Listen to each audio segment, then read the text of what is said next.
Hello friends, आज से मैं आपके लिए दमदार टॉपिक लेकर गया हूं मॉडर्न हिस्ट्री, जो हर एक एग्जाम में सबसे महत्वपूर्ण होता है। आप यूपीएससी देखे, जेपीएससी देखे, बीपीएससी देखे, हर एक एग्जाम में मॉडर्न हिस्ट्री से क्वेश्चन पूछते ही हैं और मॉडर्न हिस्ट्री से सर्वाधिक क्वेश्चन पूछते हैं दोस्तों। तो आज के बाद से मेरा मॉडर्न हिस्ट्री का लगातार टॉपिक आता रहेगा, एकदम सीक्वेंस बाय सीक्वेंस। हमारा वीडियो को आप लोग जो है से बिल्कुल कंटिन्यूटी में देखते रहिएगा, तो मॉडर्न हिस्ट्री का मैक्सिमम जो है चैप्टर आपको लिए कंप्लीट हो जाएगा घर बैठे। सबसे पहला जो चैप्टर मॉडर्न हिस्ट्री का होता है दोस्तों, वो होता है यूरोपीय का आगमन। यूरोपीय का आगमन की बात किया जाए तो सबसे पहले पुर्तगाली भारत में आया, उसके बाद डच आया, अंग्रेज आया, डेनिश आया, फ्रांसीसी आया। पुर्तगाली जो थे दोस्तों वो पुर्तगाल के थे, पुर्तगाल के थे। डच जो थे दोस्तों वो हॉलैंड के थे।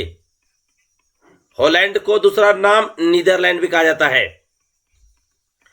तीसरा नंबर में आया जो दोस्तों ब्रिटिश आया, डेनिश जो ब्रिटिश बोला जाए, अंग्रेज जो हुआ जो ब्रिटिश तीसरा नंबर पर आया दोस्तों। तो सिर्फ ये नहीं समझना कि भारत में सिर्फ अंग्रेज गुलाम बना कर रखा था, अंग्रेज तीसरा नंबर पर आया। जब तक पुर्तगाली व्यापार कर रहा था, डच व्यापार कर रहा था, आराम से अंग्रेज वहां चिल मार के नींद मार रहा था। बाद में जब ये लोग कमा के गया तब अंग्रेज का नींद खुला, लेकिन नींद खुला था ऐसा खुला कि मार लूट मार मचा दिया। उसके बाद जो है दोस्तों डेनिश आया, ये डेनमार्क की कंपनी थी।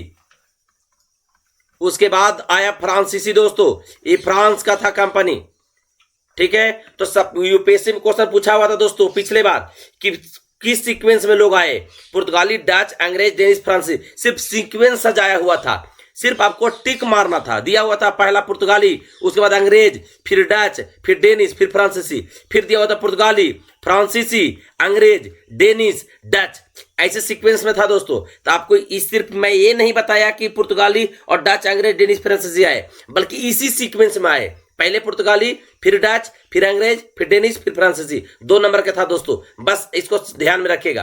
तो मैं आपको कंसेप्ट के साथ मॉडर्न हिस्ट्री पूरा बताने वाला हूं, आपको यही याद हो जाएगा, घर में याद करने की जरूरत नहीं है।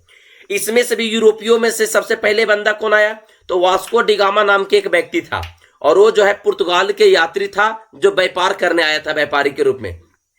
और उसने सबसे पहले 1498 ईस्वी में भारत आया, और आकर के भारत के पश्चिमी तट दोस्तों, पश्चिमी तट, खास बात ध्यान में रखिएगा, पश्चिमी तट के कालीकट पहुंचा। और कालीकट जब पहुंचा तो उस समय कालीकट के शासक थे, उनका नाम था जमोरिन। जमोरिन ने उनको वास्को डिगामा को स्वागत किया। हमारा देश अतिथि देवो भव का है दोस्तों, जो आता है हम लोग उसको स्वागत करते हैं। उसी प्रकार से वास्को डिगामा को जमोरिन ने स्वागत भी किया। तो पुर्तगाली, डच, अंग्रेज, डेनिश, फ्रांसीसी तो आए ही।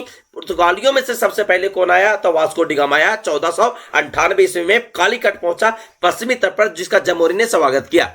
आगे देखिए दोस्तों कि पुर्तगाली आकर के भारत के कौन कौन से क्षेत्रों पर कब्जा किया। तो भारत में सबसे पहले उन्होंने कोचीन में पहला व्यापारिक केंद्र खोला, फर्स्ट ट्रेड सेंटर खोला। फर्स्ट ट्रेड सेंटर पुर्तगाली का कहां हुआ, कोचीन में, 1503 ईस्वी में खोला। दूसरा ट्रेड सेंटर कहां खोला, कन्नूर में खोला, जो 1505 ईस्वी में खोला दोस्तों, ठीक है। तो पुर्तगालियों का पहला व्यापारिक केंद्र कोचीन, दूसरा कन्नूर। कोचीन में कब खोला, 1503 में। कन्नूर में कब खोला, 1505 ईस्वी में। उसी प्रकार से दोस्तों 1510 ईस्वी में बीजापुर के शासक यूसुफ आदिल शाह से गोवा को छीन लिया अल्बुकर्क ने, और गोवा को भी मिला लिया 1510 ईस्वी में पुर्तगाली। और खास करके पुर्तगाली के एक गवर्नर था अल्बुकर्क, उसका पूरा नाम था अल्फांसो दा अल्बुकर्क। बूढ़ा था, मां सठियाइल था, आगे बताएंगे कहानी। तो 1510 ईस्वी में बीजापुर के शासक से गोवा को छीना, उसको ही मिला लिया दोस्तों। उसी प्रकार से वही अल्बुकर्क 1511 ईस्वी में मलक्का के मंडी पर कब्जा कर लिया। आप लोग देखे होंगे दक्षिण पूर्वी एशिया में अवेलेबल है। उसी प्रकार से 1515 ईस्वी में होर्मुज पर कब्जा कर लिया। आप लोग पढ़े होंगे ज्योग्राफी में दोस्तों, फारस की खाड़ी, तो फारस की खाड़ी में ही है होर्मुज, होर्मुज पर भी कब्जा कर लिया। इसी प्रकार से पुर्तगालियों ने दोस्तों दीव पर कब्जा कर लिया, चौल पर कब्जा कर लिया, बंबई पर कब्जा कर लिया, और सालसेट पर कब्जा कर लिया। और इस प्रकार से पुर्तगालियों के साम्राज्य का यहां विस्तार हुआ दोस्तों, ठीक है। तो इन सब जो है विस्तार के रूप में पुर्तगालियों को देखा जाता है।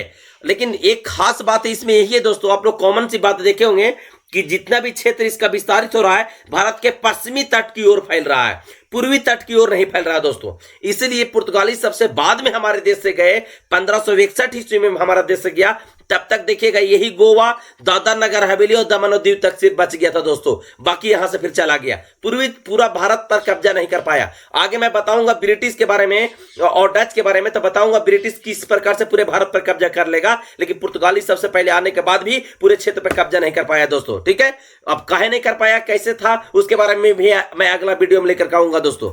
अगला टॉपिक इसी में बताता हूं दोस्तों कि पुर्तगाली का कुछ लोग आए जिसमें से गवर्नर को भेजा गया। तो सबसे पहला गवर्नर के रूप में आया भारत में, गवर्नर जनरल भी कहा जाता है उसको, वाइसराय भी कहा जाता है, Francis de Almeida. Francis de Almeida सबसे पहला गवर्नर जनरल इन भारत था। Francis de Almeida was the first governor general in India. ठीक है, और इसने एक पॉलिसी चलाया था दोस्तों, ब्लू वाटर की पॉलिसी। ब्लू वाटर पॉलिसी को नीली पानी की नीति भी कहा जाता है। नीली पानी की नीति, नीली पानी की नीति दोस्तों।